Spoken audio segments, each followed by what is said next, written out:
শীতের সকালে বরফে ঢাকা এই গ্রামটি এক অদ্ভুত ধরনের সুন্দর লাগছিল।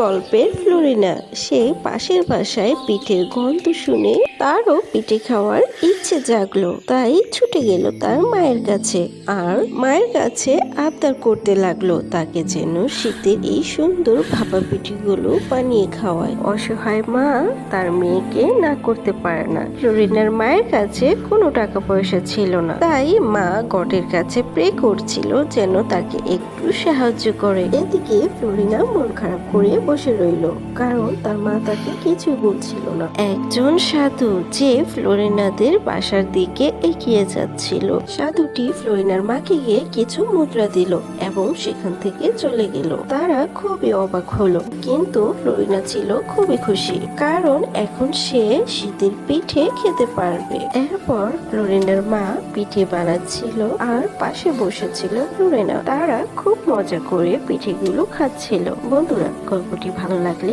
একটি লাইক ও একটি সাবস্ক্রাইব করে দিও প্লিজ।